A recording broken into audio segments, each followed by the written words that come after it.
সাপটাকে ছেড়ে দিব। এই সাপটাকে আমি রাখবো না, সাপটা ভিতরে আছে। এই সাপটাকে ছেড়ে দিব।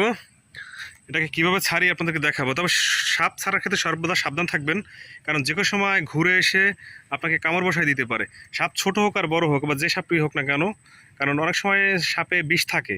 মানে অনেকে আছে যে বড় সাপে কামড় দিলেও কিছু হয় না, বেঁচে থাকে। আবার অনেকে আছে ছোটো সাপে কামড় দিলেও স্ট্রোক করে মারা যায়। যাদের হার্টের সমস্যা আছে, যারা আপনার অতিরিক্ত ভয় পায়, সাহস কম, বা বলেছিলাম আপনার সাহস সাহস যদি আপনার থাকে, তাহলে আপনার যে কোনো বড় সাপে কামড় দিলেও অথবা আপনি সাহসের গুণে বেঁচে যেতে পারেন, যদি আল্লাহ চায়। এই সাপটাকে আমি ছেড়ে দেব, ও ওর গন্তব্যে চলে যাবে, আমি আমার কাজ করব। তবে আমার জন্য দোয়া করবেন, যেন ও যেন ঘুরে এসে যেন আমাকে আবার উল্টো আবার কামড় না দেয়।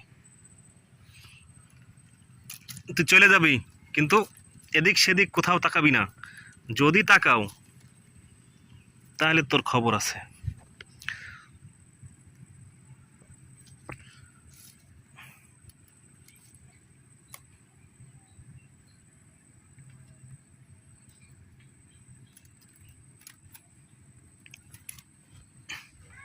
এই সাপটাকে ছেড়ে দিলাম, এই সাপটা চলে গেল, উই চলে যাচ্ছে চলে যাচ্ছে। যাক,